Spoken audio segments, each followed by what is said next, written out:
in this I-1000 was an attempt, in a very clever way, in my opinion, to reword some parts of the state's standard approach to affirmative action. So it was going to undo I-200 passed in the late 90s.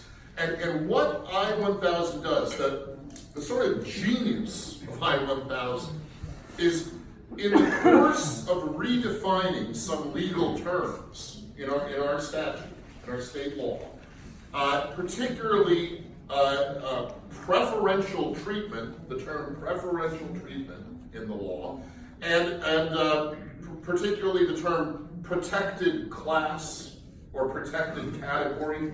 As you imagine, these terms, preferential treatment, protected class, are critical to affirmative action claims, because you have to define who is to be helped by affirmative action, and then you're to define how you're to help them. The who to help is preferential class, and the how to help them is protected class, and the how to help them is preferential treatment. Well, I-1000 in a very clever way redefined particularly that preferential treatment, what a state agency can do to make amends for a history of discriminatory, unfair, institutional racism and these kinds of things. And while nominally broadening the preferential treatment, broadening the definition, it also claimed to narrow some of the definition of preferential treatment. And therein lies the problem, is that while proponents of I-1000 say that it clarifies and narrows the preferential treatment that state agencies can do to help people who are in protected classes, it actually broadens it and changes it substantially, in my opinion anyway, in the opinion of others.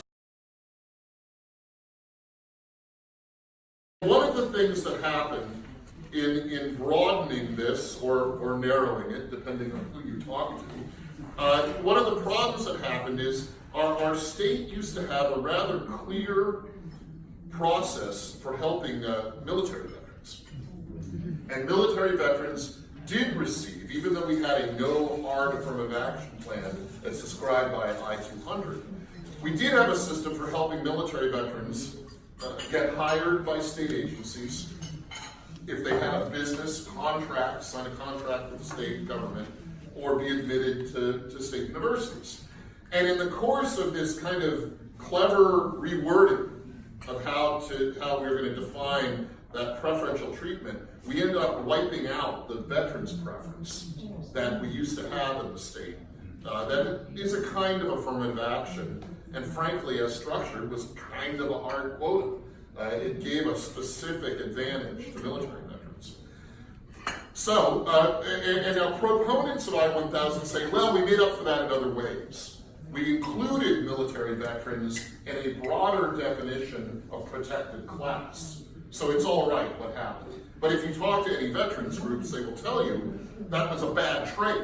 A specific advantage for military veterans they gave up in exchange for being one of several groups included in a non-specific advantage in hiring or contracting or admission to state universities. So that's one problem. Another problem is, while I-1000 specifically says it does not allow a return to quotas, in my opinion and the opinion of others, it actually walks right up to the line of using quotas in hiring.